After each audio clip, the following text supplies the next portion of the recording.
going to wait for the delay to come on so I can make sure everything's working to specifications here. It says live streaming isn't available right now. That's interesting. I am going. It says I'm on air. Yeah.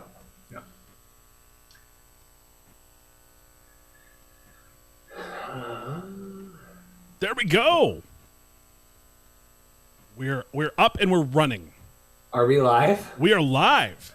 We are live. I'm gonna tweet out. I'm tweeting out. We're live, and I'm gonna retweet here. Here we go. This is the. I'm gonna turn off my fan. Very cool. So I want to start off thanking everybody for our first ever live show. This is awesome. I'm sorry about the way Reed's OCD is going to bother him a little bit, the way the boxes are, but we're trying a brand new thing here today. Where I'm running this new equipment that I got, thanks to the normal Thursday night podcast I no longer work for. And it's really exciting to go live and be able to bring in guests live and do all that stuff as long as they're keeping their mouths clean. I heard something tonight on the game. By the way, congrats to Winnipeg. Successful start to their season. Running it back. Winnipeg's going back again. They're going to run it back. Apparently, they're already planning on doing that. It also warms my heart. It also warms my heart that Jeremiah Masoli, who broke my Arizona Wildcat heart, took another L today. So that was something that was really warming of my heart because I can't stand Jeremiah Masoli. Nothing personal. You just cost me a Rose Bowl. So. I will say Dorothy was very excited. So officially, Dorothy's only watched, my wife has only watched one CFL game ever. Winnipeg Blue Bombers are her team because they look like the University of Washington colors. Such a front runner. I said, to be fair, Winnipeg probably has a few years on the University of Washington's color scheme and logo, but there you go. Dorothy picked a winner, and we're going good on that. So okay, well, congrats to Dorothy on her team winning. Reed, have you decided to stick with the Elks, or are you going to go ahead and move on to a different team? I did wear my Elks jersey tonight, or my Elks shirt tonight, just because I did want to be CFL happy tonight. I will say, Paul, I just heard from one of our listeners. You have a present coming in the mail to you right now. I would be excited. It is in Post Air Canada right now, on the way to you. It's in the post. As long as it's none of this, we can't have this going on again. Look, like Nydia's like, I don't like coconut, so I couldn't give it to her. I'm sure there's someone around the vicinity that I know now that will happily take these off my hands. Again, I want to thank Josh for hooking that up. Josh, me. Yeah, so we're live here tonight. This is a little different. We still have our Google Doc. We're going to do all that. We have Jim Mullin's going to be coming on here in a minute.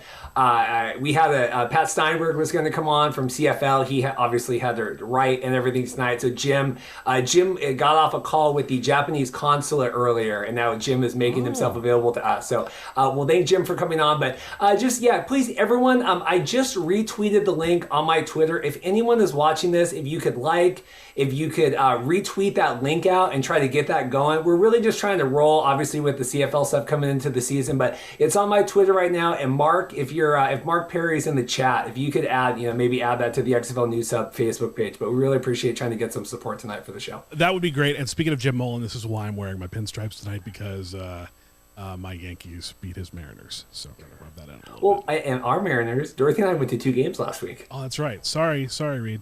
So anyway, so we're going to do the big recap. We're going to vamp here for a minute. Jim's going to come on. I'm going to message him here. This is officially 1 year of the podcast now. This is episode 52. So, Paul, I don't think that we ever would have thought that we wouldn't have had an XFL game played by the time that we were on a 1 year. Can you believe that? I can't believe it. It seems like the perfect way to ring in 1 year, a 1 year anniversary, than to go live. That's the perfect way to bring this to you, is to go live on our 1 year anniversary. So we're really happy about that. And we're going to get obviously all into the XFL news later. We're going to start with CFL because obviously we're coming off the game. But just like Leo in The Wolf of Wall Street, I tweeted out this week, the XFL media, I ain't leaving. We ain't going anywhere. We ain't leaving. Yeah. Frozen Delta Records, we enjoyed a little bit. We enjoyed it a lot. We're still having a little bit of an issue with the third down stuff, but we'll get there. I want to get Jim's thoughts. I thought the conditioning came into effect. We had Ed Tate on actually from the Blue Bombers last week, and he talked about how they didn't do a lot of scrimmages, just a lot of setting up situations or practicing. And I thought when it came to the third and fourth down, I thought the game, they came shot out of a cannon. And I thought it really grinded to a halt there at the end. Kind of in the last half of the game. But I think conditioning definitely came into that. But anyway, 1 year for the podcast. I guess congrats to us. I never thought we'd be talking CFL live streaming after the game, but there you go. I also wanted to say, Brady Oliveira.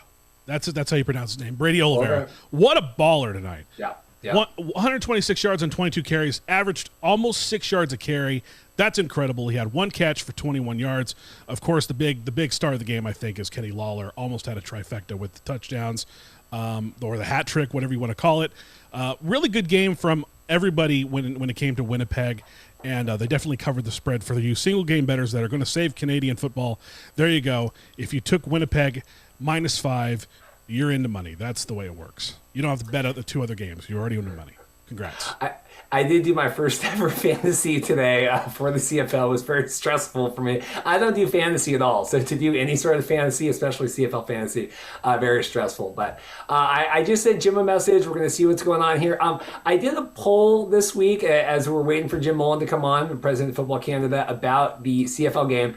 I did a Twitter poll. I said, okay, we're 1 year into the XFL ownership, all this kind of stuff. How would you grade the current XFL ownership's performance?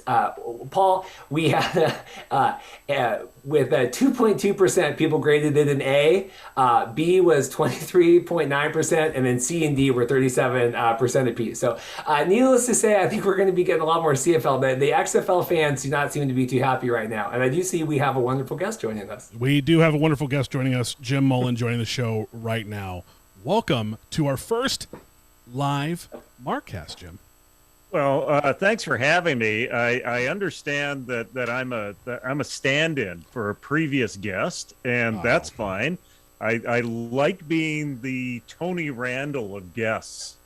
Tony Randall on Letterman always used to just kind of wander in when somebody couldn't make it, and he was always more engaging than the person he would have had on. I do have something to push, by the way. If this works like a talk show. Of course. Crown Gridiron Nation returning to TSN on September the 8th. So everything that you need to know about Canadian university football and Canadians playing in the NCAA returns to TSN on September the 8th. And for those of you stateside that want to follow it, the segments will be put up day by day on footballcanada.com. So there, I got my plug out of the way.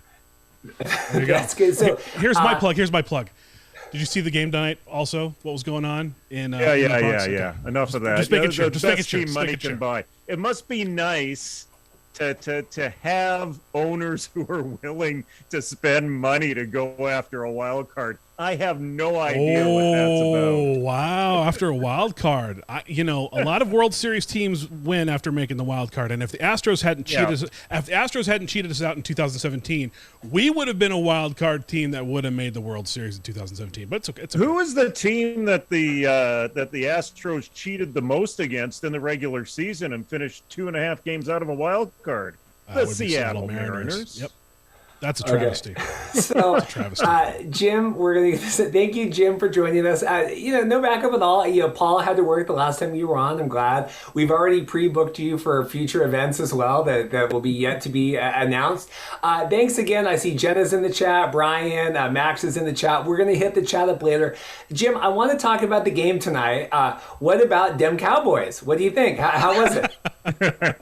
Did I watch the wrong game? That's the wrong game. But I'll tell you what. If I'm surveying social media, I'm looking at people in the Vancouver area who have an interest in what Chase Claypool does as a Pittsburgh Steeler, and more of them within the football community, the tight-knit Canadian football community, seem to be following Chase Claypool's exploits with the Pittsburgh Steelers tonight, rather than at least tuning into the first half of the CFL game. I'm sure there were people hopping back and forth and going over and checking out the Olympics and whatnot. But, at the end of the day, there was a lot more Vancouver noise for the Steelers and the Cowboys than there was for the Blue Bombers and the Ticats. How does that make you feel? I think it's actually somewhat understandable in that you have a player in the NFL who may be the most gifted, skilled position player out of Canada. Maybe just not in a generation, but overall. Wow, that's a big statement. When you take a look at what Claypool is capable of heading into his second year, and that he came up through the Canadian system, played his high school here, didn't go to an academy, went straight into Notre Dame and played and started as a freshman. Great story behind the guy, great personality, charismatic. Of course, he's going to draw some eyes over there. The CFL is regionally driven a lot of the time, and I'm sure there are great numbers on the prairies. I'm sure, like I said, a lot of people in BC hop back and forth between the two games, and I'm sure a lot of people in Southern Ontario tuned in as well. For me, watching the Ticats and the Bombers tonight, it was emotional for me. 620 days. I didn't know if it was going to turn into 621 or ever at some points with this league. So, to see a nearly full stadium, to see that energy there, it felt like things were just getting back to normal again. Yeah, and normal's enough to bring a little bead of tear to the corner of your eyes these days, isn't it? Completely agree. Every time I see a sports stadium, like we've been spoiled down here in America for quite a while with our baseball teams, with NBA, we're seeing fuller stadiums. So I definitely understand what you're going through. I was the first concert in the United States after COVID, and I got emotional when I was there. So I totally understand. I empathize with that feeling immensely. So we're glad the CFL is back. Yeah. Now, the game itself. If I step back from the emotion of the first half, if I'm being generous, I'm giving it a C. If I'm being generous, it was frustrating to watch the interior of the Hamilton line not be able to pick up stunts and twists and force Jeremiah Mazzoli onto his horse to have half the field cut down on him for pass selection upfield. It seemed like he was always on the run. I'm sure if we see a chart of where Mazzoli threw the ball through the evening, very little of it was between the hash marks. Kind of hard to establish things in the CFL when you can't spread the ball around and your quarterback's always under duress.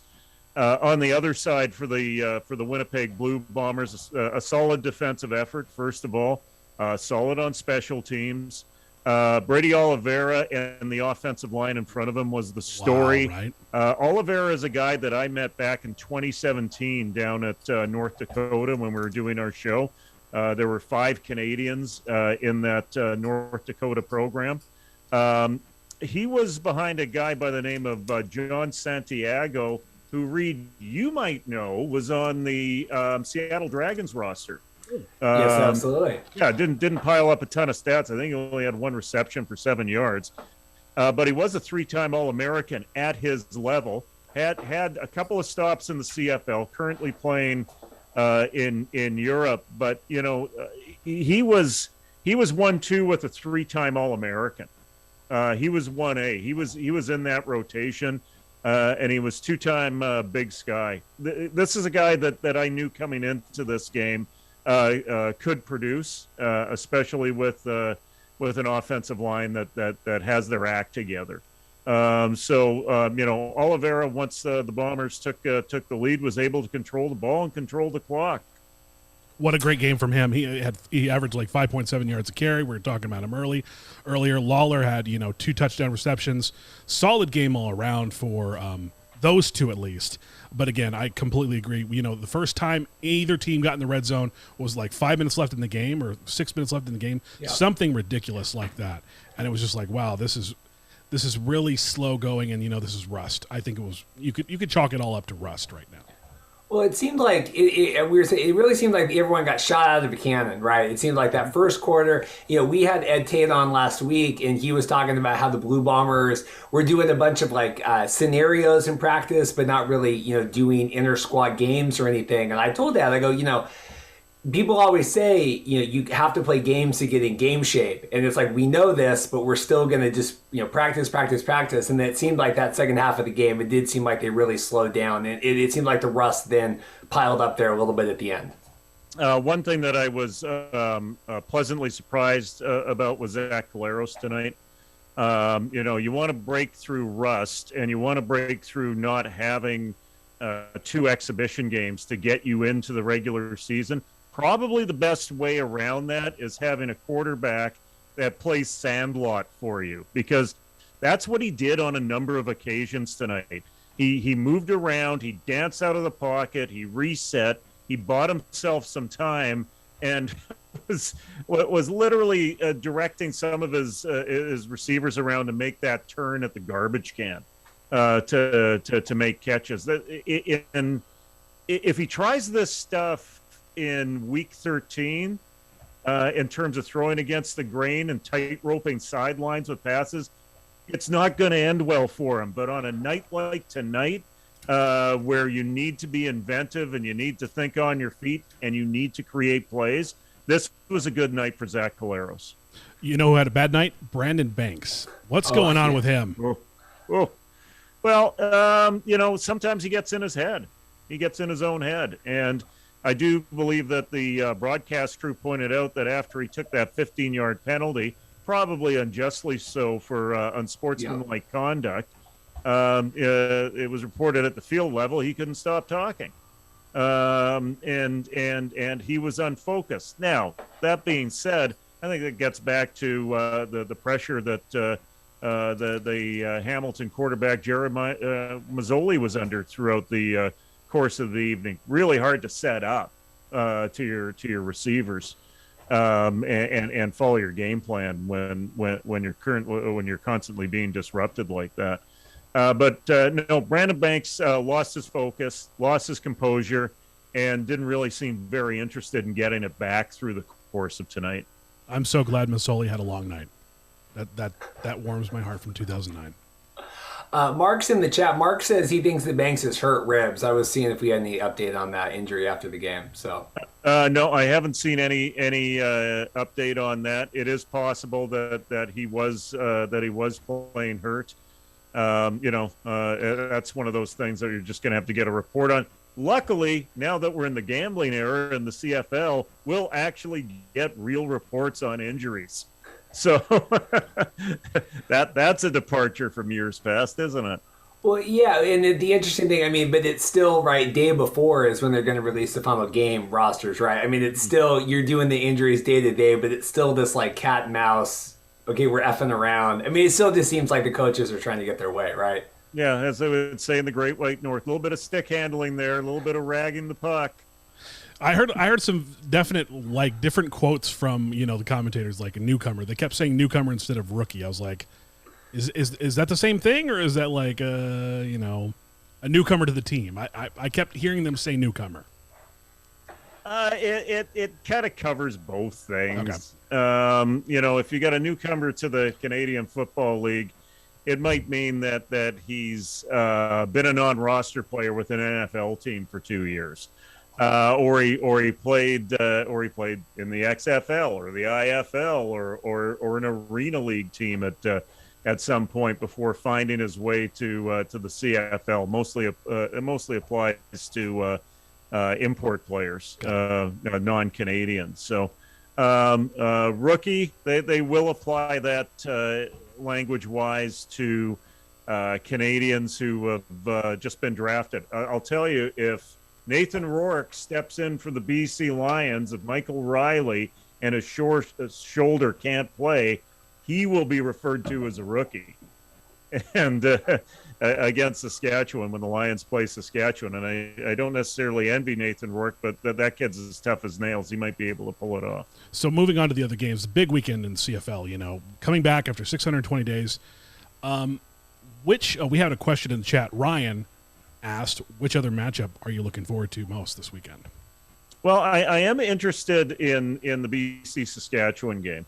Saskatchewan comes in with a lot of hype into this game, with Cody Fajardo coming off a great season 620 days ago, and Mike Riley, or Michael Riley, as we call him now, really being a giant question mark for the Lions. A big investment made in him coming into 2 seasons ago. For the Lions, and it hasn't paid off so far.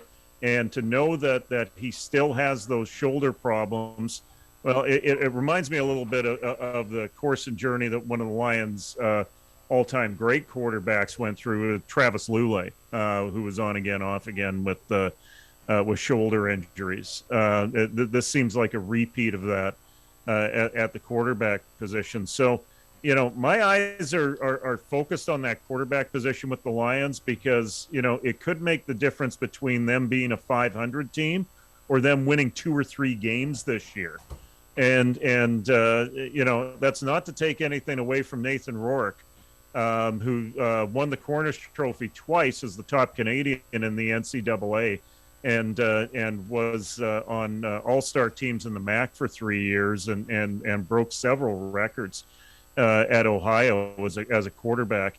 I think the issue for Nathan Rourke is, if he does get tossed into the fire for the Lions, is that here's an option read quarterback who is, as I mentioned, is as tough as nails. He'll make the read off the end, and he's not afraid to turn it back inside and pay the price. You might be able to do that in the MAC and get away with it. You're not going to be able to do that in professional football, and at some time be scraped off the turf. And that's where I worry. When plays break down, he's going to rely on his feet. If you look at his numbers from Ohio, his rushing numbers and his passing numbers in about 60% of his games were equal to each other. He scored 14 touchdowns with his feet in 1 year and 24 in another. He's had crazy numbers as a rushing quarterback, and having that balance. We've had guys in the CFL who have done that before, but the problem is the body can only take so much. True that. Tim had a comment in the chat about the, because this is, right, we're tuning into this, doing the big CFL broadcast, all the virtual ads on the field. He thought very distracting with that. And also, we have like patches everywhere, right? We're sponsoring the grocery store giveaways for $200. I mean, what do you think about the virtual ads on the field? I think they're a work in progress. They've done it with other games before, in other places where the stadium in question will not allow painted ads on the field. BC Place being one of them here in Vancouver. I don't know what the issue was behind the scenes, as we saw someone hit, cursor right to move the skip the dishes ad up to the 50-yard line so it could be in sight. That was annoying, and quite frankly, TSN hasn't had a game in 620 days either. I'm willing to, in this first weekend, to cut the boys on the TV side and on the football side a little bit of slack. There's a margin for error here. No question about it. If we're still talking about this stuff 4 weeks later, I think we've got a bona fide issue. Well, I mean, TSN's not paying much money for the rights anyway. So, the other games this week, I just think they should get more money for the TV rights. That's all. That's my point. Let me get off my soapbox. The other games this weekend, you got the Argos against the Stamps, and the Red Blacks against Reed's Elks. Okay, the Argos have the toughest schedule in the league, and it doesn't start easy for them against the Calgary Stampeders. I think the question for the Argos is, what do you almost, if you're an Argos fan, you have to approach this almost like a scout, and see where the wins are in each play, because I certainly don't think they're beating the Calgary Stampeders in Calgary. They've put together a very deep roster across the board through what they did in training camp and off-season signings. I'm interested to see if the Argos use this game like an exhibition game to evaluate talent, to rotate guys through positions. I think that would be their wisest course of action. Absorb, hey, if you're lucky enough to get that win, but absorb a loss in Calgary on the road. But actually get a good idea with all the numbers that they brought in to see who's there, who can step up and play, to eliminate some of those guys on the fringes. This would be a really good opportunity to do that if you're the Toronto Argos. So you're rolling out any potential upset here in this matchup? Yeah, I am. But you know what? When you haven't played for what? I keep referring to the 620 days. Like, I noticed that the CFL rolled out their new betting partner at the start of the broadcast, and the funny thing about that is, I wouldn't want to bet on a CFL game right now. Like how could you have any certainty with the time off and the lack of exhibition games to really commit yourself to a bet? Maybe a prop bet somewhere inside the game once you see a pattern develop in front of you. But certainly just on a straight game basis, even with a point spread right now, I wouldn't touch these things with a 10-foot pole. It's probably smart. I'm going to wear my Argos toque here in protest for the rest of the show, by the way. Are you being so disrespectful? It's only about 90 degrees in LA. It's only 92 in the valley. It's no big deal. Yeah, well, it's been that way up here in Vancouver too. So, last game, we don't want to hold you too long tonight. You've been so kind with your time. Red Blacks versus Elks. I mean, is this a given? I mean, are the Elks just trouncing over everybody? I mean, do the Red Blacks stand a chance? I think the Red Blacks stand a chance. Jamie Elizondo comes in really as the second coach during the off season to run the Edmonton Elks. They're just more established on offense and defense at key positions, and losing a target like the Red Blacks did, like Brad Sinopoli in the offseason, that's crushing to them. You can't lose a Canadian receiver, especially some guy that cuts over the middle and catches things inside like Sinopoli. I mean, that's a critical loss to them. And then there's the retirements they had on the offensive line before the start of the season. And as people will find out stateside, when you look at offensive lines in Canada, you really have to rebuild them with Canadian talent.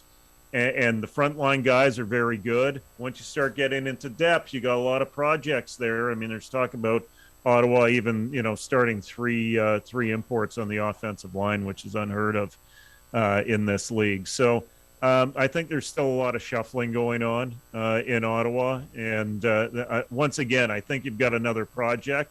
But I think once again, you've got a CFL where you've got some strong teams on the prairies.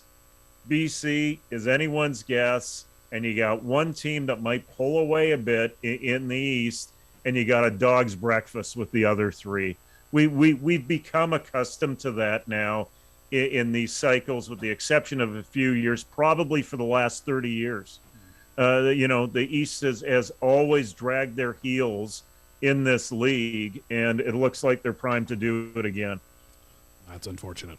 Well, Jim, we appreciate your time. You took out, 20 or so minutes with us to catch up on the game and catch up on this weekend's events.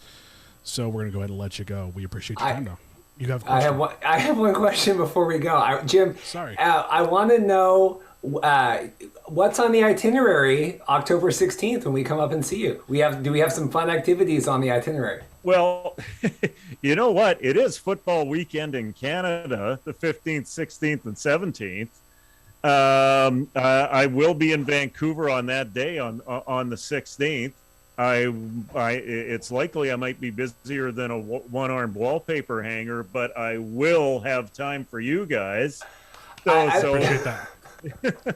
Like I'm literally going to be, trying to get the message out about football weekend in Canada, and I know that some of our friends at TSN are going to help us along with that, and we're going to. I think by the time we get to that stage, hopefully I'm having a celebratory beer with you guys to celebrate just what a success football weekend in Canada was.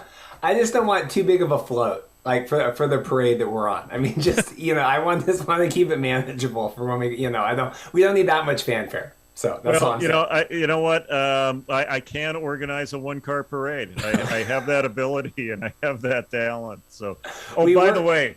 A special piece of wardrobe for you to drag you back into spring football. Someone pointed it out in the chat. They said that they were like compliments on the USFL Stars shirt, throwing it old school there. So you got a compliment for your shirt, and you always get a compliment from us for your immense knowledge. We appreciate your time, Jim.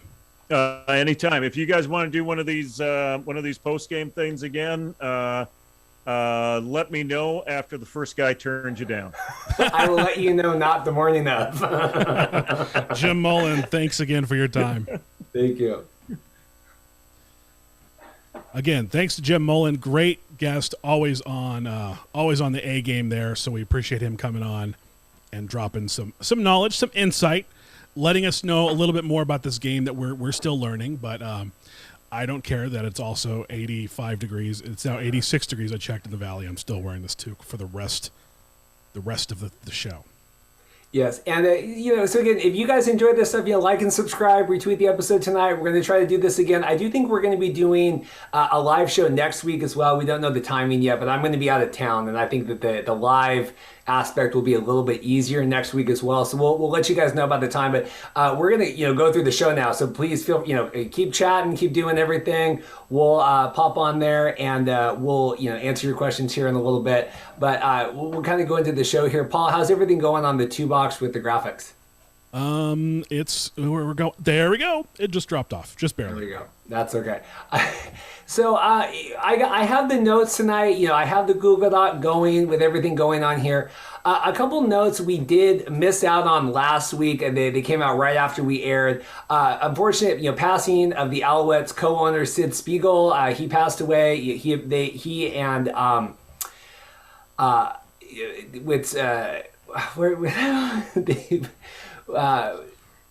with Mr. Stern, what's the hell's this guy's name? This is for the stuff we normally edit out of the live show. When Sid Spiegel purchased the league, he was the co-owner, and obviously they hadn't had a chance to play yet, and so it was kind of unfortunate that he went along. But that was unfortunate to hear about that. Peace and well wishes go out to his family. And then also All-Star Lynn J. Shell passed away from COVID. Former Alouettes All-Star. He passed away at 39. It came out that it was because of COVID. So any thoughts about either of those things, Paul? I mean, that's going to be very interesting to see. Maybe there's some pre-existing conditions there for someone who should be in football shape at this point. Hopefully, well, he's 39, so he's probably retired, but hopefully he wasn't in too bad a shape. And, Mr. Spiegel and Gary Stern, Dave Stern, like the terrible, anyway, can't go there. Gary Stern, of course, bought the Alouettes. They're really tight with MLSE, part of the group that, was really entertaining the idea of the XFL merger. So we want to wish his family the best in their time of grief. Yeah, it seemed, just kind of a bummer going in, obviously, into the kickoff of the first week of the season. Just really unfortunate to hear that about the Alouettes. A bunch of new stuff here. Like I said, we're going to do all the XFL talk in a little bit with all the notes coming out about Ambrosi and how the talks and all that stuff. I had some CFL stories. We at CFL News Hub put out our predictions this week. I put mine on there. Mike Mitchell and Josh Davis, everybody put theirs on there. CFLNewsHub.com. I took the Winnipeg Blue Bombers to be the Grey Cup champions. I said they were going to run it back, beating the Tiger Cats again. And I had the Edmonton Elks as a surprise team just because of all the work and cultural stuff that Jamie Elizondo is doing. I just think that they're going for a big paradigm shift over there. But I would go check that out, just to see kind of the smattering of opinions that a lot of the CFL News Hub writers had. You're such a mark for the Elks. It's out of control. Well, and I do think there's something to be said about running it back. I think with the Buccaneers and everything else, and with the NFL, I think that cohesion, even if it's been 600 plus days since the season, I do think there's something to be said for that. So very cool. Tweet from Dave Naylor. Apparently, there's a new injury reporting policy. Teams are not required to list the game status of a player until the day before the game. Yeah, it's interesting. We're doing the thing, the injury reporting. We're going to talk about, every day, what players and injuries and stuff. But, we're still doing the whole if they don't know who our starting quarterback is, they can't game change against us. And it's hard because it's one of those old school mentalities. The coaches just feel really dug in. And that's something in the NFL. And if you're going to bet on sports betting, you cannot release your game rosters the day before. People are going to be betting on your game all week. Mm-hmm. The odds are going to change up and down depending on the week. And it's just, we need that transparency if you're going to rely on the sports game betting that they're trying to do. So, and I mean, that's supposed to be the savior of Canadian football is the single game betting. So we really we really need to make sure that that's protected. Corey had a question in the chat. Just what do we think about the stadium and the atmosphere tonight? I thought it was great. I was talking to Dorothy. My wife and I watched it. We've always been excited about CFL, right? And I tweeted tonight, I've watched a lot of really bad football with FCF, some of the spring league games, some of the other stuff that we've watched. This was not that. I mean, I never ever thought CFL would be bad. It was great. I mean, I thought that it was lively. I thought the atmosphere was good. The broadcasting glitches didn't bother me too much. Like I said, I'm used to a very, very much lower standard, and this far surpassed everything that I ever could have expected. It was nothing that surprised me at all about how well it was presented. Totally agree. And I was seeing that they put a lot of fan shots in there that I noticed. Did you notice that they were putting a lot of fan shots? They made it really about the fans. It was a really cool, different. We see that occasionally during NFL games, but it seemed abundant in the CFL game, and I didn't mind that at all. Those guys looked like they were just having a blast to see Canadian football back, and I hope the attendance keeps going. I really hope that this kind of stuff is more reliable than single game betting. I hope the attendance numbers stay up and your COVID numbers stay down, so we can have crowds like this all the time. Speaking of COVID, Trey was there tonight. Trey in the chat, he says it was awesome. I was there, so there you go. Must be nice. There you go. Speaking of COVID, the CFL is moving to prevent game cancellations, much like the NFL is. Guess what? Pretty much play stupid games, win stupid prizes. Some of the policies that they're rolling out, if one club is suffering from COVID-19 issues and it's overwhelming to the point they can't field a team, they are going to forfeit the game. That club will forfeit the game. I like this idea. And if both clubs are actually suffering from COVID issues where they can't field a competitive team, they'll both be assigned a loss. What do you think, Reed? Yeah, it's one of those things where there are only 14 games. You're already on a prorated season. So if I am one of those players and I only got 14 paychecks coming in, I am definitely making sure that we are doing all that. There's only 3 teams right now in the CFL that aren't. We know the Rough Riders are one of them. They said they're close. The other 2 haven't come out yet about which ones, at least as far as I know. I know in the NFL they are league-wide at 90% right now. I know that my team, Washington Football, was at 60% about a week ago. And obviously we covered that with Ron Rivera being upset. But they're up to, I think, 85% now. So I think it's just one of those things, if you're only getting 14 game paychecks, I don't want to have anything happen that would ever jeopardize one of those. So I think it's good. And also it's basically what the NFL did. So why would you change that? Right, and under those circumstances, if a team can prove that 85% of those players are vaccinated, then they will receive their salaries. So it's going to be interesting to see. Do you know what the players' union said about that, by the way? Yeah, I just added this today. This came out today. Brian Ramsey, he is the executive director. They came out. They're pretty upset, basically, and they're saying that if anything comes out about, like, basically, if this were to happen, that there were going to potentially be a loss of wages, that they would definitely be around to file a grievance about that. So it's kind of one of those things, like, it's fine right now, but if this does actually happen, then we're probably going to have an issue. And it doesn't really seem like they have any grounds for that. And it certainly seems like this is well within the CFL's rights to be able to do this. Again, I mean, it's a business thing, right? I mean, if, vax or unvax, whatever. I mean, if your employer, it's hard. It's a really, really sticking line. But I do think that they're really, like the NFL, really incentivizing the players to get this going. So. And there's a lot to be wagered on actually holding the Grey Cup on time. You have to hold the Grey Cup on time. I mean, not just for our sake, because we have Casa de Markcast set up right on the was it Lake Ontario? Lake Ontario. Lake Ontario, right in Hamilton. We're going to be having a great time up there. So they're counting on this revenue, and I think it's going to be interesting to see how it plays out with the Players Association, but I think this is a very fair request of the CFL to make that, come on, guys, this is enough's enough. Let's get this over with. Like, we understand your body, your choice, but you're also, if you're playing football and you're deciding not to get vaccinated, you're putting other people at risk, and that, your body, your choice, your rights, and when you affect someone else's rights. I hate to be political, but that's the truth.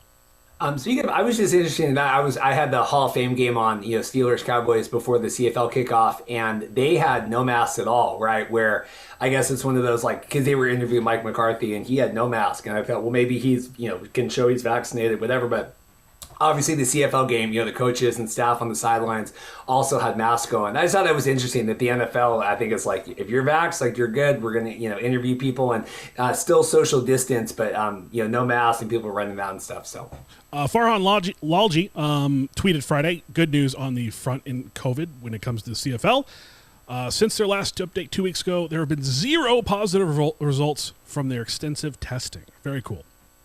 Yeah, so it's good. I mean, we're so far so good. It's one of those things. You got to keep the numbers up. You got to keep people safe. But if they get all 6 teams 85% vaccinated like they want to keep it going, I mean, I think that speaks volumes for the season and how they're going to go success. I mean, I really feel pretty confident about how everything's going. I mean, with the testing and the numbers, that was the hardest thing, getting everybody into Canada, getting everybody through training camps, getting everybody going. But now that we're rolling, I don't foresee a lot of issues with that. But who knows? We'll certainly find out. Very cool. This is so I want to talk about this. So Bet Regal, Nick Stolsky cannot be happy. Friend of the show, been on the show before. Nick Stolsky is the COO of PointsBets Canada. Bet Regal has teamed up with the CFL to become the official sport gambling partner. Nowhere in any of this was there brought up how much money was did they pay? Were they paid? Any of these sort of things. But they have the whole, okay, this is going to evolve everything. The CFL has been around forever, all this stuff. But the thing that I bolded that was interesting, and so this was the quote. They're thinking of a lot of ideas. This will include a free-to-play sportsbook experience, CFL Squares, and the race to the 108th Grey Cup, a pick'em-style game that will allow fans to pick winners and predict scores to win Bet Regal and CFL prizing. Bet Regal will engage CFL communities and celebrate, community MVPs who have gone above and beyond. Nowhere in that is the CFL making money. Yep. And I'm surprised. And I'm not familiar with Canadian betting sites, but I thought Bodog was the top dog, for pun intended, I guess. No. Surprised they didn't get on that. It just to me that's one of those things. Like, again, you're engaging with those with like Pick'em and community MVPs and stuff. You're engaging an already engaged fan base, which is great.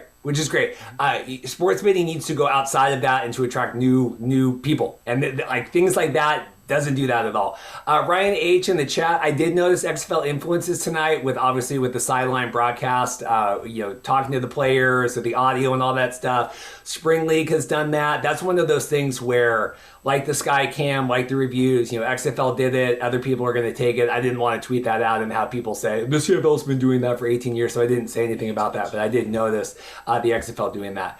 or the CFL game tonight doing that. But anyway, it's a sports betting thing. It's one of those things like I don't see where the 20 million's coming from by doing race to the 108th and getting CFL branded prizes. That does not equate to $2 million of revenue per team. Nope. So. Nope. Naylor reports a new injury rule for American, and I was combining American and Canadian. Wow, American and Canadian players claim the concussion as a result of the new collective bargaining agreement. Apparently, a rule this year allows teams to replace a Canadian player injured in a game with an American. Yes, you read that right. So the ratio is paused. Now, is this an injury, or is this a COVID related injury? What is this? This is like basically, and Paul Friesen with Winnipeg Sun, because Dave kind of came out with this. Dave actually like deleted some of the tweets and then came back out and clarified because I think there was a lot of confusion about this. But it's basically they're trying to increase the roster pool. So it's like if we have a Canadian, defensive end or whatever that's injured, if we have an American that can supply us then we can bring them in instead. Okay. Interesting. But anyway, obviously a lot of stuff about that, but this was funny. So Paul, that wrote the article with the Winnipeg Sun, he's someone I would like to have come on the show. He talked to Coach Mike O'Shea. He goes, how is this going to work? And Mike goes, it's not fair for me to answer that. I haven't read it over yet. So it's a very blunt, honest answer. I love it. But this is what happens when you pass collective bargaining agreements the week of the season, right? And we're trying to figure all this stuff out. But there was a whole bunch of stuff. Donk had a whole big article about like the 18 different things that they all agreed on. This was the big one. Naylor came out because obviously the American stuff. But you got to have that roster size, and it's. But I mean, Dave's saying like it could be like mid game. I mean, we could be like 4th and 2 when someone's hurt, and they're like, oh yeah, okay, bring in, But the player would have to have been in the league for 4 years or on a team for 3 years. So you couldn't like fly in Patrick Mahomes. I mean, this is a stupid example, but you couldn't like fly, you gotta, there's certain requirements. Doesn't every CFL team wish they could just fly in Patrick Mahomes for like 3 weeks? Toronto, please. So anyway, what do you think about this tailgate vaccination clinics in Saskatchewan? That's pretty cool. That's a pretty good idea. I was actually at I was covering a concert the other night where there was a mobile vaccination site that pulled up on, and they were, handing out vaccinations here. So this is a great way to get people vaccinated. I'm having my doubts about the Johnson & Johnson, by the way, because a lot of Yankees are currently on the COVID list. And Garrett Cole, the ace, is going through a rough time with COVID, and apparently he's vaccinated with J&J. So hopefully they're carrying, like, what is it up there? It's the AstraZeneca, right, up there? The AstraZeneca is the prominent one, and hopefully you guys take advantage of this. If you're not vaccinated, go get vaccinated. You can enjoy the games. Yeah, I'm sure this isn't going to be controversial law. No. Vaccination clinics at the Rough Riders. But I mean, he was mad. I always have these things and I don't have the names in there. And Saskatchewan NDP was mad at Scott Moe. He goes, Scott Moe has decided to put himself back, pat himself on the back for a job half done. It's time to get serious about this, get the last mile, because they're trying to get, we're same in America. We can't get over the last hump. We're at 80%, we're at 70%. We can't get over that last hump. So I'm sure this will not be a controversial decision at all to have vaccination clinics. But the Rough Riders home opener sold out. Yeah. There you go. Oh, can I just say, and this is, I understand numbers and all this stuff. We had a comment last week because we talked about the 2,800 people that attended the Rough Riders practice out of the 5,000 that were allowed. And I said, not great, Bob. And Mike commented, he goes, you have to remember Saskatchewan is the size of California and people drive 5 hours and they're not going to do that for a practice and all that stuff. I go, that's fine. So then the Ravens practice on Sunday. Lamar Jackson is not even there. 37,000 fans in the stands. 37,000 fans. And I understand. I got to poke fun when I can. I understand this attempt aside. I get all this stuff, but I didn't think that was a funny that like 2 days later, the Ravens had 37,000 people. Lamar Jackson wasn't even there. Interesting. Speaking of, still in the Rough Riders beat here, Paxton Lynch. Them together. You are line producing the show better than a lot of people. Oh, we'll stop right there. Former NFL quarterback Paxton Lynch earned a roster spot with the Rough Riders. Apparently, it looks like Cody Fajardo is going to start. Isaac Harker is going to be the backup, and Lynch is going to be the third string quarterback. It's going to be interesting to see if he moves up. Yeah, as far as I know, because I saw that and I'm like, I don't think he's the backup, and he's not. But we talked a couple weeks ago about how his base salary, and he played for $8 million in the NFL and all that stuff. But Cody, it seems like it's his spot to lose. But good for Paxton Lynch. I mean, I don't know. Do you think he was wishing he was sticking around to go to the Indianapolis Colts or something right now? I think Phillip Rivers is going to come out of retirement. That's what I think is going to happen. My God, that's Phillip Rivers music. What is Phillip Rivers walk-up music? What is Phillip Rivers walk-up music like? Probably something like "It's baby's kids." 'Cause he's got like 9 kids, so something to do with that. This was not a great look. This is CFL tweets. James Wilder, he's with the Elks. He tweeted this week. Man, I'm not gonna lie. I'm not going to lie. I'm tired of looking. Who knows? There's a lot of spelling errors here. Yeah, sorry. He's looking for available condos around Commonwealth Stadium. So he's not in a game week worrying about. He doesn't have some place to stay. He's getting ready to play this Saturday. He doesn't have a place to stay. That's the gist of the quote, is we are the week of the game, and James Wilder doesn't have a place to stay. If anybody knows, if you got an empty room, like DM us, we'll put you in touch with James Wilder. I mean, that's crazy. This is stress that these players don't need. Yep, and they're not getting paid that much to do it. This I thought was interesting. Again, we're line producing. We're on the Elk still. Trevor Harris, QB, talking about doing the Tom Brady TB12 method to prolong his CFL career. He says, trying to play Tom 67. He was joking, obviously. But he says you see Tom Brady, and you're not just going to model everything you do off him. But the dude's 43. He's winning Super Bowls. He's projected to win more. People are picking him. So he is trying to do all that and become a certified nutritionist and personal trainer. If that prolongs your career where you're winning Super Bowls when you're 42 years old, by all means. Ben Roethlisberger needs to go on the Tom Brady diet. Ben Roethlisberger just probably needs to retire at this point. He probably missed his window to get on the Tom Brady diet, and. Sean Lemons, he signed with the Stampeders. This came out again right after we recorded last week. He was released by the Elks. Big deal.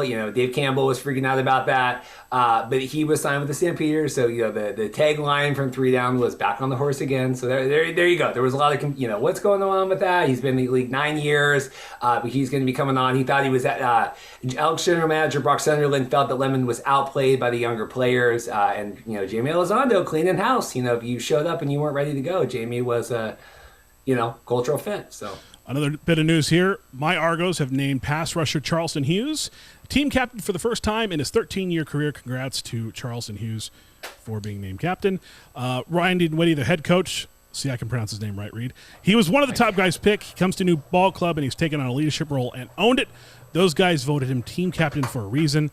Congrats to him. So I turned on my fan. I think it was too loud. It was really hot in this room. It's hot in here, too, but I'm sticking through it with this toque on for you. Yeah, we're doing concurrent viewers. We're still holding strong here. Add some stuff in the chat. We'll come to your chat comments here once we finish up before we go to XFL stuff.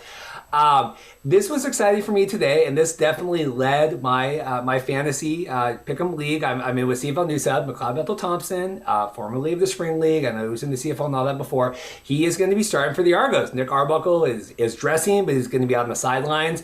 I was excited about that. So, McLeod Bethel-Thompson, we watched him play, I believe, for the Aviators back in November, and then obviously he was from the CFL and stuff. But exciting to see, MBT. I like that. I think he's kind of like the John Moxley. Remember back in the day when I was like, you would like this guy. He's kind of got a screw loose. That's McLeod. Nice analogy there. Yeah. Let's see here. Yeah, Mike, last one. This last CFL news I had. Mike Hogan, he's play-by-play of the Argos. I just thought this was cool. So Mike tweeted out, there's a guy, Wayne Young. He's one of the account reps for the Argos. So there's this Terry Fox Foundation. Terry Fox was a Canadian athlete, humanitarian, and a Canadian cancer research activist. He lost one of his legs at the age of 18, but he ran across America. He does 1 marathon a day in pursuit to find a cure for cancer. So this guy...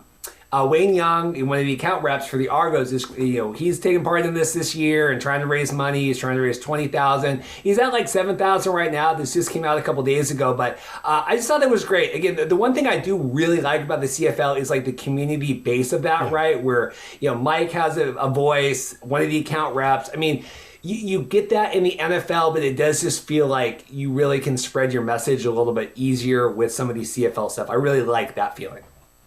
All right, we're going to check in with the chat real quick. A lot of CFL fans joining us this evening. We appreciate all of you joining on. This is great.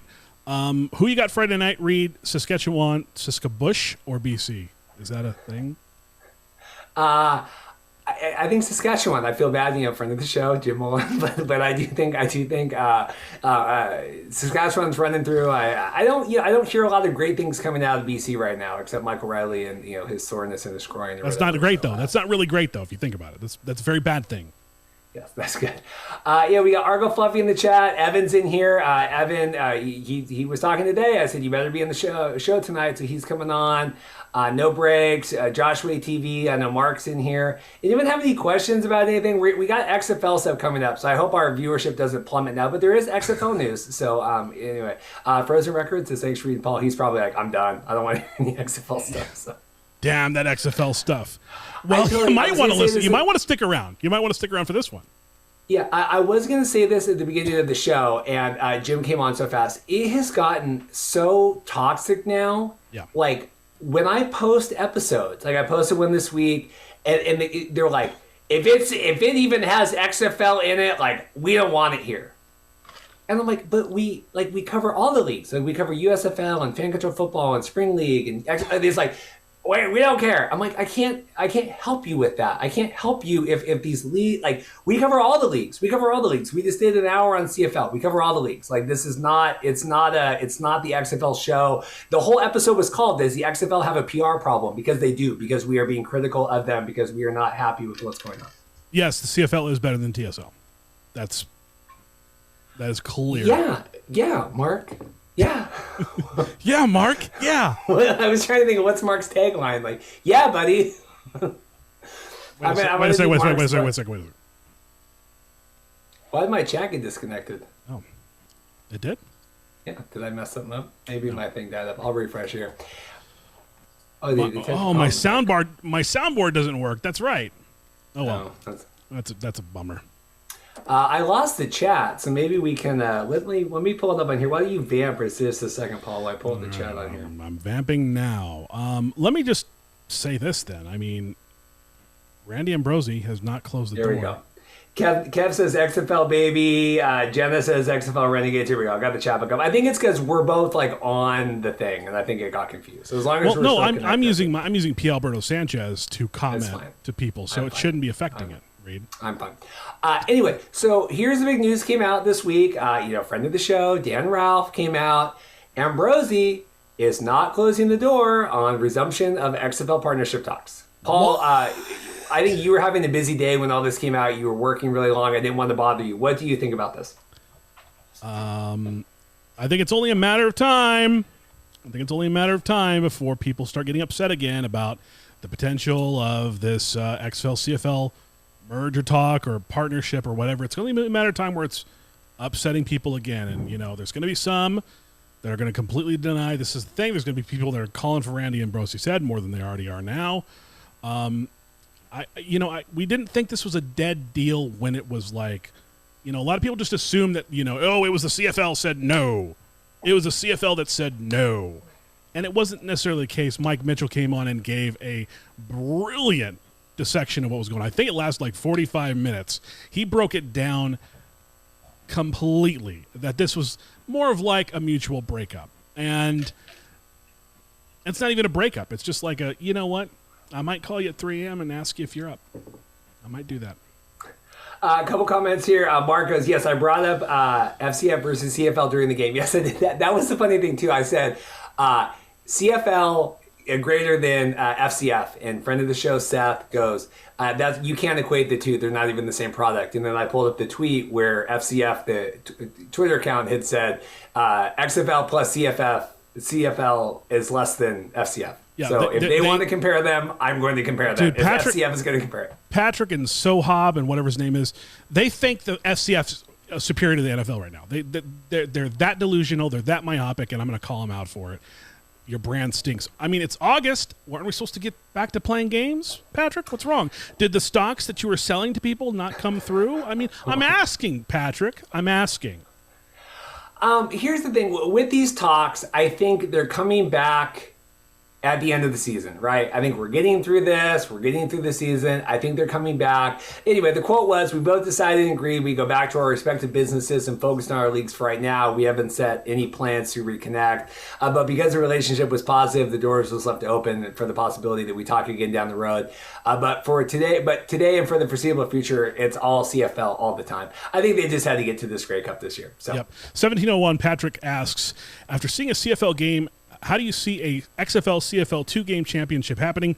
One game on XFL rules and field, and the second on CFL rules and fields. I don't think that'll ever happen, because you would need like an aggregate kind of thing, like in soccer where there's a 2-game that are played. You would need an aggregate where you need to add up the total scores, and the rules are different. So the scores, I don't think that's going to be.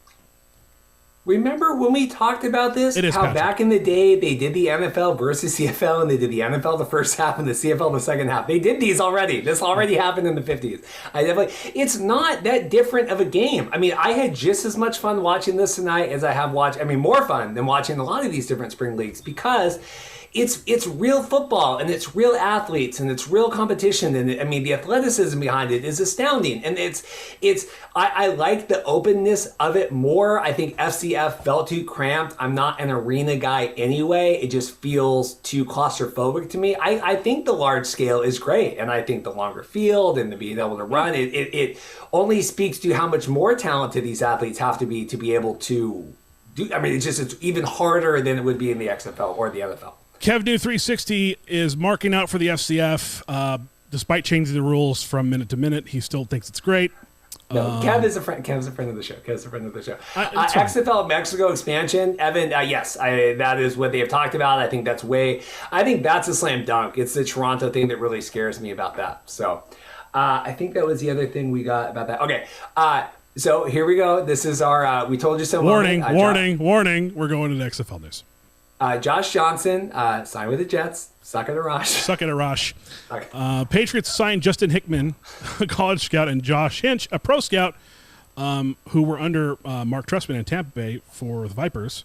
We didn't double down enough on the Josh Johnson. I mean, these are two different stories. Were you excited about the Josh Johnson signing? I was excited for multiple reasons, because Josh Johnson, he was a quarterback of the LA Wildcats, and suck it, Rosh. Suck it.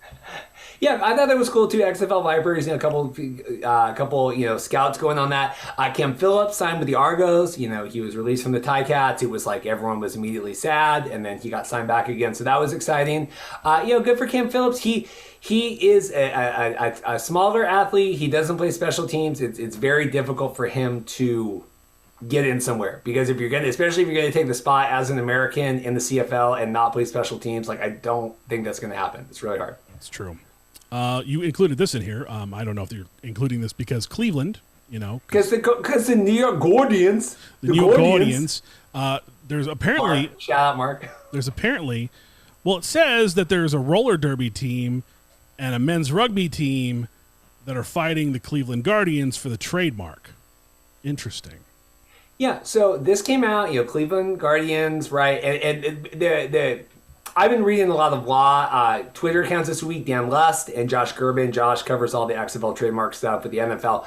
Basically, they did their due diligence with the Guardians, and they did their due diligence with one other thing. But because it's rugby teams, or not roller derby, not rugby, roller derby.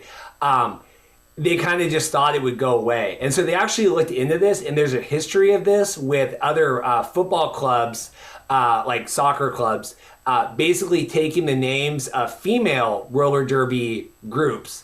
And there's the Angel City Football Club. It's there was an Angel City roller derby, and then there was a Gotham City one too. That now that they have the Gotham City, but basically it's because they were female leagues, like no one really cared, right? And now because it's like the man's one and it's the Guardians and all that stuff, it's getting a lot more publicity. But they filed a trademark 4 days after the announcement, and like the Cleveland Guardians don't have ClevelandGuardians.com registered. They don't have the Guardians like they don't have anything, and I don't think this is going to stick.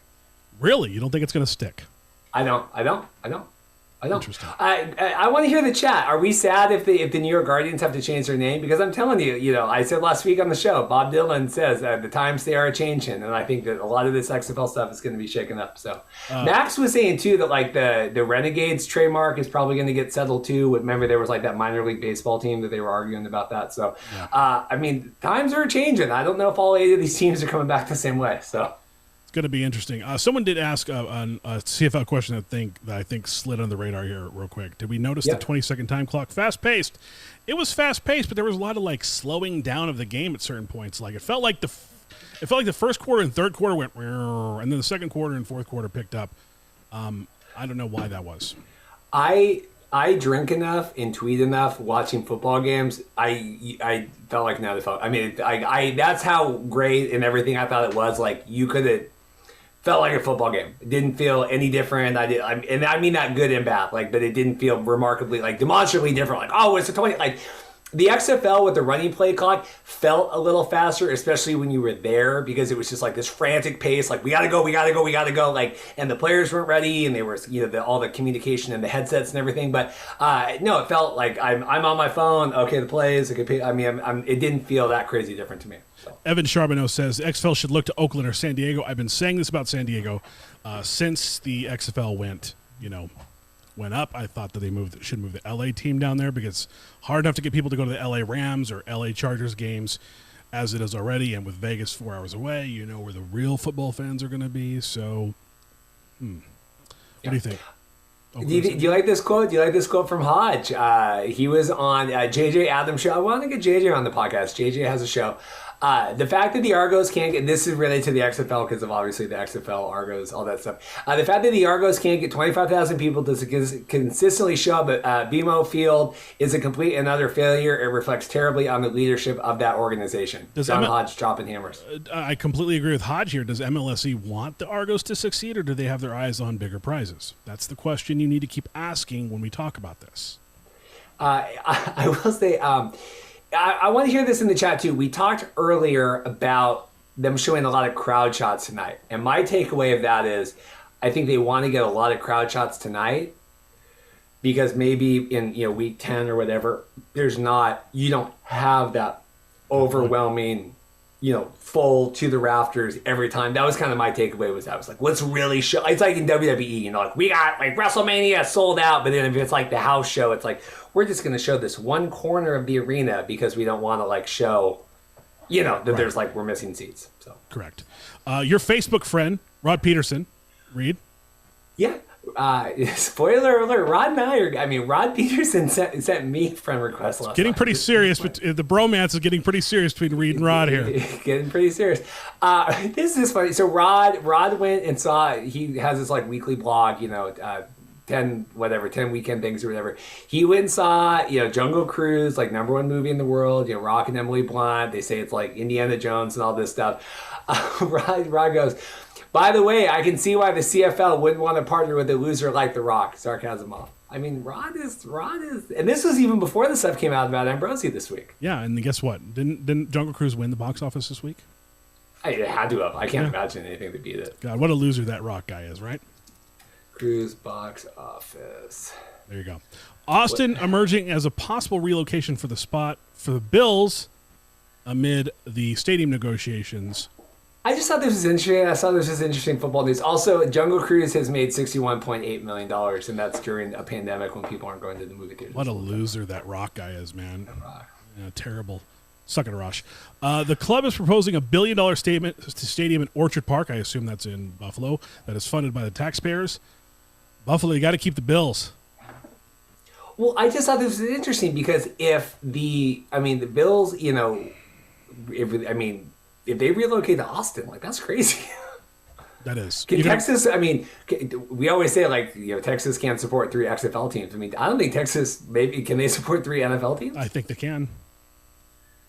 That's crazy. Here's what I think they should do. If this is true, if Austin becomes the potential relocation spot for the Bills, they should build a stadium. I believe it's in San Marcos, where Texas State is. Don't quote me on that. I might be completely mistaken. So San Marcos is basically right between San Antonio and Austin. But then again, you are kind of infringing on the Houston media market there. That might not be a thing that the Houston Texans give up. Interesting. Evan says CFL needs to be 10 teams. I totally agree. A first week bye for the Owlets is like so insane. Weird. I mean, I know that there's like weirdness with the schedules and stuff. That to me is crazy. A couple other just interesting. So we got some TSL, USFL stuff. Paul had wanted to talk about this on the show, the Pac-12 in Texas. Now it is relevant to talk about because they were talking to Steve Spurrier, USFL and all that. He goes, I can understand Texas jumping over. They get to play Texas A&M again. They can't win the Big 12 anyway. I think they've only won 2 in the last 30 years or so. What is it? How many national titles have you won in the last 30 years, Steve Spurrier? How many has Texas won? That's what we call a Matlock, Steve. That's what we call a Matlock. What do you think about? You wanted to talk about the Pac-12. Yeah, I mean, this is going to get interesting really quickly. I understand, Texas wants to, start that A&M rivalry again and beat up on them every year because that brings joy to my heart. The Aggies are a weird group. I used to work there in that market, and when I was at a press conference or something not related to Texas A&M, they're whooping like the Aggies whoop. It's weird. It's a weird scene in Texas A&M at Texas A&M Bryan College Station. So I'm excited to see Texas whoop that ass again. Whoop that Aggie ass again. It's going to be great. This is going to start another domino effect. We thought we were out of it back in the day when they were talking about the Pac-12, the Pac-10 going to 16 teams. Ended up with 12 teams. Utah was the girl all alone at the bar at 2 a.m. So the Pac-11 was like, come on, we can take you home. It's okay.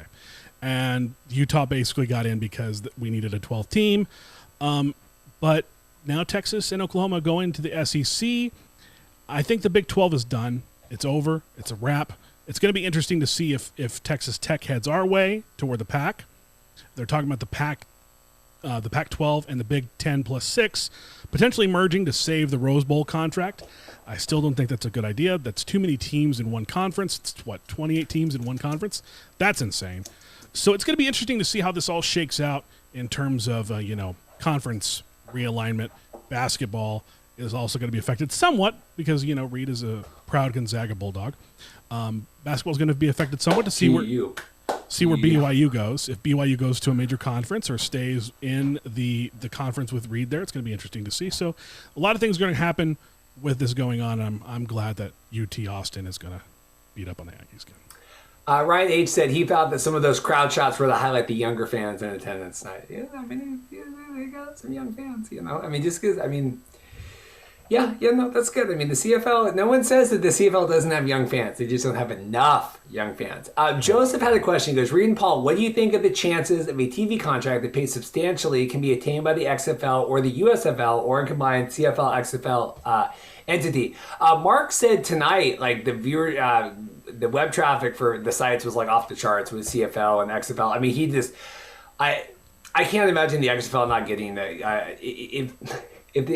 if potentially Brian Woods and the USFL can partner with Fox for 400,000 people a week, like, I can't imagine that the XFL isn't going to be able to draw at least that with a modicum of promotion that the TSL has not done at all. So Texas will not bomb in the SEC. I'm telling you right now, they will not. There's too much money. Texas has the biggest endowment of any university in college football. They're not going to bomb the SEC. I got some TSL stuff here. We'll do questions here at the end again. We got TSL stuff. Vikings signed Chase Cookus. That is a weird name. He was previously with the Generals in the TSL. He left to go sign with Denver. They had tried out Journey Dude, friend of the show from FCF. That would have been exciting, right? Because Kirk Cousins and everybody was in the COVID protocols and they couldn't, practice, and the Vikings didn't have a quarterback. They signed him. But that was really sad. Journey, I think, did a workout but didn't get signed. A couple signings here here that were exciting. Jeff Cotton signed with the Jaguars. He was from the TSL. This is important. I'm going to get to this point. Buck Howard, the Bugman, signed with the Bills. That's great. Ro Doe signed with the Broncos, with the Blues. Gabe Holb signed with the Miami Dolphins. Brian Lewerke, he was with the Alphas. He was great. He was working out for the Giants. And I said, he couldn't be worse than Daniel Jones. I mean, like the Giants, I don't think that Daniel Jones is the answer this season. Did you hear about him getting his ass whooped in practice this week? Yeah, and Judge was mad. Joe Judge was mad that Daniel Jones went down. And then Jeremiah Putsai of the Jousters, he was with the Raiders. He had been with the FCS, so we're going to get to this. Sal Cannella, he signed with the Dolphins, which is great. And then Josh Avery signed with the Packers. So what is this, like eight TSL guys? So 2 FCF guys now with Travis Toivian and this Jeremiah Putasi. So like FCF has 2 guys, which is phenomenal. TSL has like 15 at this point. So I mean, I get the whole like spring football doesn't work. SpongeBob. Yeah, I get the whole like criticizing. I understand spring league doesn't pay. I understand the difference of all that. But if it was me and it's a difference of $375 a week or whatever with the FCF, or getting the chance to get real game tape and getting on a practice squad with the NFL, I have to think that if it was me, I would have to go with the TSL every day of the week, play for 6 weeks, and get the game tape we need. Look, I know he retired, but we had Cole Boozer get signed like from spring league up to the CFL. So yeah, and spring football works. Suck it, Rush. Like I was saying. Anyway, so just any takeaways about the FCF having 2 official now and the TSL having good. I mean, it's got to be like 15 at this point. That's good. I'm glad to see these spring league players are getting a chance and proving the point again that spring league does have its benefits, like we said. Any other questions here before we go? We're getting on about 10 o'clock. I think that it's it's got to be 1 o'clock, right? Eastern. I mean, is Mark, are you on there? Any questions before we go? Any final thoughts on this tonight? We're going to do the live thing, I think, next week. I hope it works out, maybe post. I know that Rough Riders are playing that Thursday game, but it goes a little later. I'm going to be in Hawaii, so the time change is a little different. But Big 12, Pac-12 merger, never know, LOL, Evan says. I mean, let's see. The Big 12 is now down to what, 10 teams, 22 teams. Might happen. Argo wants an arena league for the winter, playing Olympic-sized rinks. I don't know. I mean, I don't love arena football. I don't. I mean, I know I'm poisoned by my FCF stuff, but I don't love arena football. Yeah, I don't know if that will work either. Corey had to leave. His wife was calling him. Okay. And there you go. I mean, I think we did good, Paul. We're starting to trickle off viewers. We had a good maintained viewership for a while. We're slowly trickling off. Jenna, anyone else? I mean, maybe people are just going to bed. They'll watch the rest tomorrow. But I feel good about viewership for this. I feel like we did good. I feel good about that too. And John Newfield says, wait till you see Regina tomorrow. Do they show the beer steak tonight? Best beer steak in North America. I beg to differ. There was one in Washington, D.C. that was pretty massive. No Break says thanks. Ryan says great. Great show, thanks. I mean, do we like this post? I mean, I don't think this is going to be like a, obviously like every game thing, but no. I thought this was a good idea, and I really didn't see any other podcast doing this, and this isn't, like, if we were gonna record right now anyway and like edit the episode and put everything together. So to me, this is way easier, Paul. I have to think that you think this is easier too. And now that Reed had the idea, and then he trusted me to put it all together. Put it all together with my technical equipment, and I'm happy to say we've got no frames dropped. It's been great. So we want to thank everyone for tuning in and joining us again. Subscribe, hit the like button, and help us out. Help us get to that 1500 number. We picked up like 5 or 6 tonight already. Evan said, let's do game picks before we go. Stamps, Argos, Elks, and Red Blacks. And then let's do all of them real quick. Who do you got, Paul? I can't go against the Argos. I got to hope they pull out an upset there. I'm going to go with the Red Blacks too, because screw the Elks for talking trash about the XFL. Yeah, I feel that. And then you think the Rough Riders over the Lions? Oh, yeah. I am against the Red Blacks. One, you might know why. Two, I am against the Red Blacks because I love AJ, Jackie Beck, friend of the show, but he never really tweeted his episode when he came on. Is that bad that I have a personal vendetta? I mean, I don't have a vendetta, but I kind of have a personal vendetta against AJ Jackson. You know what happens when you start didn't really share the episode, and then he was on Rod's show that day too. I'm like, AJ, like, come on, dude. You know what happens when you start your beefs, Reed? You know what happens when you start your beefs with people? Don't do this again. Yeah, I think Rough Riders in the landslide. I took the Argos. I did. I think listening to Jim tonight, I think that's crazy time. But I did put that in my fantasy betting. And then I think the Elks. I am very torn on the Elks, though. The friend that is sending you a package tonight maybe is going to get me a BC one. Maybe I'm going to jump on the BC Lions. It's close to you. Get on with Jim. It's Jim close to you. Let's do it. It's closest to you. What are we doing? West Coast, best coast. You know it. We always say that. So with that being said, again, like and subscribe. We thank you for all your comments. Please share the episode because we hope to do this again in the future. This has been great. I think it's been great to get the feedback from everybody in the chat. We love it. We appreciate everybody tuning in. Reed, do you have any final last words? No, like and subscribe. This is going to go out tomorrow. I'm going to post this tomorrow. So even if you have watched the episode tonight, if you see me post this tomorrow, at least share it, like it, retweet it, whatever. I mean, I get if you've lived through this tonight with us, obviously you can watch it again, and that would be great. But at least just share the episode because, again, we're trying to get all the alternate football. We have no beefs, no vendettas against any leagues. It's everybody. It's the fans. We've had all these people sticking on, so I really appreciate it. Evan, you have a good night. Jenna, Argo. I mean, everybody. The chat was crazy, but I really appreciate it. We appreciate all of you listening and watching, and we'll see you next week.